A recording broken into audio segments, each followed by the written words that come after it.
Hi friends, நடிகரும் இயக்குனருமான மௌலி அவர்கள் தமிழ் திரையுலகத்தில் ஏற்பட்ட சில கருத்து வேறுபாடால் தமிழில் படங்கள் பண்ணாமல் தெலுங்கில் டைரக்டாக படம் பண்ண போயிட்டாரு. இந்த நேரத்தில் கமலஹாசன் தன்னுடைய அடுத்த படத்துக்கு வசனம் எழுதுறதுக்காக மௌலி அவர்களை காண்டாக்ட் பண்ணாரு. ஸோ அவர் இந்த நிலையை எல்லாத்தையும் எடுத்து சொல்லி, என்னால் இப்போதைக்கு வர முடியாது, அதே மாதிரி எனக்கு தெரிஞ்ச ஒரு ஆள் இருக்காரு, அவரை நான் உனக்கு இன்ட்ரடியூஸ் பண்ணுறேன், நீ வேணா அவரை வச்சு ட்ரை பண்ணிப்பாரு, அவர் நல்லாவே வசனங்கள் எழுதுவார் அப்படின்ற மாதிரி சொல்லியிருக்காரு.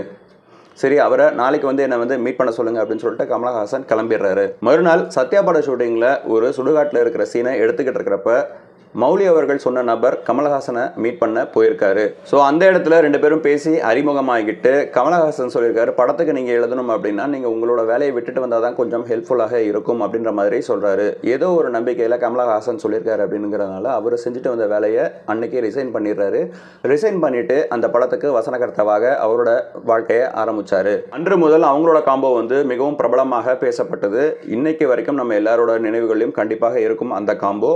அந்த நபரோட பெயர் மோகன், அதுக்கப்புறம் கிரேசி மோகன் அப்படின்ற மாதிரி அழைக்கப்பட்டார். இந்த விஷயத்தை, அதாவது கமலஹாசனை மீட் பண்ண விஷயத்தை ரொம்பவும் சூப்பராகவே ஒரு இன்டர்வியூவில் சொல்லியிருப்பார். எல்லாருக்கும் லைஃப் சுடுகாட்டில் முடியும், பட் என்னோட லைஃப் கமலஹாசன் மூலியமாக சுடுகாட்டில் தான் ஆரம்பிச்சது அப்படின்ற மாதிரி அவருடைய பாணியிலே நகைச்சுவையாக சொல்லியிருப்பார். உங்களுக்கு நேரம் கிடைச்சதுன்னா கிரேசி மோகனோட இன்டர்வியூஸை நீங்கள் பாருங்கள். அதுலேயே வேர்ட் ப்ளே பண்ணி நம்மளை நல்லாவே என்டர்டெயின் பண்ணியிருப்பார். நன்றி.